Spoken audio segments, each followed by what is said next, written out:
Hi folks, I'm doing a follow-up video to my haemorrhoidectomy video. I had a haemorrhoidectomy on band 3 piles, which were coming out after I went for number 2, and were bleeding for all of last year, all of sort of 2018. So I had the surgery last week, the 11th of April. Today is Saturday the 20th of April, so I'm sort of 9 days in. Okay, so just my experiences so far. Still bleeding a lot from the back passage.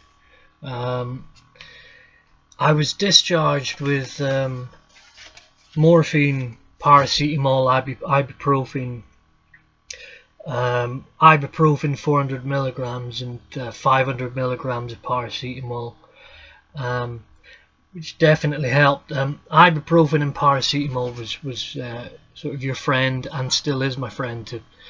So I take 2 ibuprofen, or 1 ibuprofen, 2 paracetamol every sort of 5 hours. And yeah, don't wait for it to be painful, take it. I was also given morphine. Now I've taken morphine 3 times when the pain was really bad. I don't recommend you take morphine. It's probably nice to have it, you know, just to have it there. But my experience with morphine is, yeah, you know, it just makes you sleepy, and you'll probably fall asleep. But a couple of hours later, you're sort of wide awake and feeling a bit jittery. It's not a very nice drug. I mean, it's there for serious pain. Take it if you want. I would say avoid it. The after effects are not very pleasant. So yeah, going on with a few important things that I've written down. I think you should know. Yeah. So this is really for me. Now I had the surgery 11th of April, and it was left as what they call an open wound. I don't know what your case will be, but I had a haemorrhoidectomy, band 3 piles, and he told me it would be an open wound, it won't be stitched. The way the surgeon described it was that it's better to have bacteria that can come out as well as come in, so there's less chance of infection as long as I keep the area clean, which I have been doing. I didn't really go to the toilet until probably 2 days after, I think it was. So I started eating pretty much the day after surgery properly, and I was eating things like I had a tangerine and an apple. I was also he gave me a 5-day course of antibiotics. I was eating hummus, sort of chickpeas, things that I thought would be easy to digest. Clear chicken soup, bread and butter with Marmite, vegetables, just sort of peas, broccoli, carrots. Then the next day I was having rice and peas really just because they've got iron and they digest quite well, and making sure that I was chewing everything really properly. And I was also given a laxative called magnesium hydroxide, which is a liquid. So I was taking some of that. Now the 3rd day into it, I did go, and I went a lot. Maybe the laxative, maybe a combination of the pills, and just everything came out, and it was very painful. It was very hot, and maybe one of the reasons for that was I would advise you not to maybe eat too acidic fruit. Maybe try soft fruit like melon. I mean, I was having apples and kiwi fruits and tangerine sort of smoothies in the morning. And maybe that wasn't such a good idea, because when you do have a number 2, and if like me you've got an open wound or whatever after your haemorrhoidectomy, it burns. That was my experience. So if you've got acidic food in your stomach, it burns. And so there's a lot of blood coming out.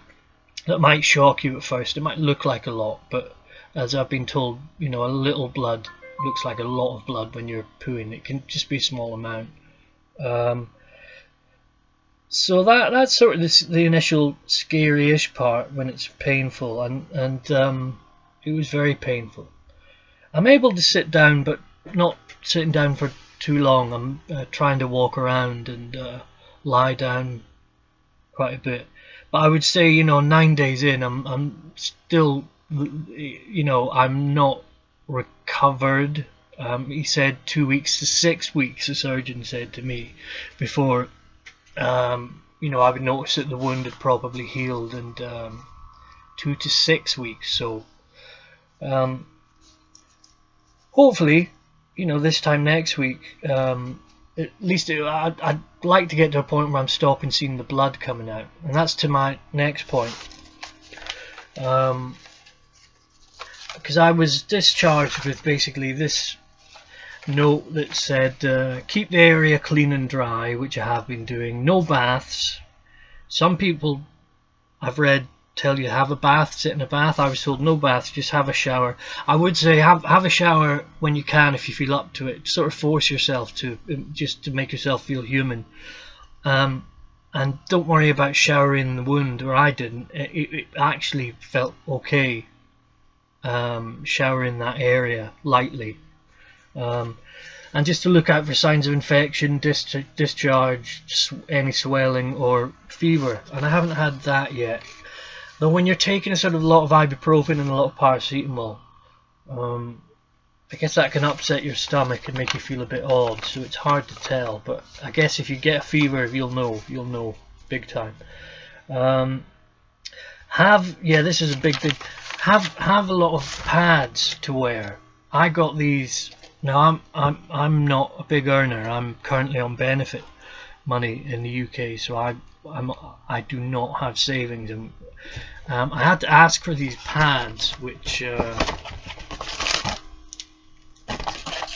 like incontinence pads, I guess, and I've just put them. They're fragrance free, so there's no chemicals with them that can upset the wound, and you just put them in your underwear. Last night a lot of blood leaked out during the night. I had to take morphine last night. I was in quite a lot of pain, and I woke up and the blood had leaked and missed the pad and gone onto the towel which I put below me. So yeah, be aware. You may or may not have a lot of bleeding. I don't know. I'm 9 days in and it's still bleeding with me. So I just hope this time next week there won't be as much blood. So have pads. Be aware that when you fart, when you pass wind, blood will come out. You may need to rush to the toilet kind of quickly. That's what I've noticed. So yeah, have lots of towels, have the pads, and keep it clean. That's really all I've got to say so far. I mean, it's pretty hellish to be honest, but you know, there's always someone worse off, so it's not the worst thing in the world. And the whole aim of this operation was, if going through this for 2 weeks or a month or whatever will stop the bleeding when I go for a number 2 and will stop the discomfort, then great, you know, it's been a success. But I won't know that really till for another 2 weeks, I reckon, at least.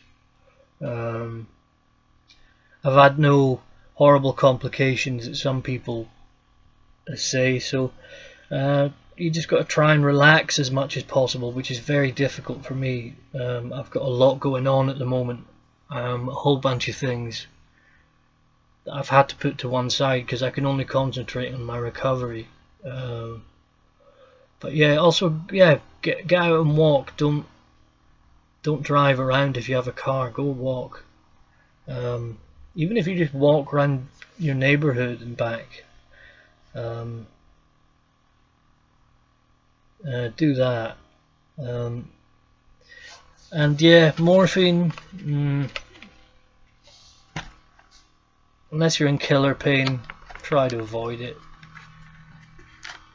It doesn't go well with ibuprofen and paracetamol, and as I say, it might relieve it very briefly, but the after effects are unpleasant with me. So anyway, that's sort of my update 9 days in, and I'll probably do another one this time next week. Okay, best of health. If you've got any questions and you managed to be reading this, this is my experience. I'm UK based, near Bournemouth. I had the operation at Bournemouth Hospital, and the NHS at the moment are under a lot of pressure, a hell of a lot of pressure, and this operation wasn't a decision I made lightly. It was something that I had to do, because it wasn't going away by any means that I had tried, and I'd sort of exhausted all my options. So I'm not going to be one of these people who say at the moment say don't have the operation. I mean, if it's affecting your life for a lengthy, long period, then yeah, you know, have it, but look into alternative options first. So yeah, any questions, give me a shout. Cheers. Take care. Bye folks. Bye.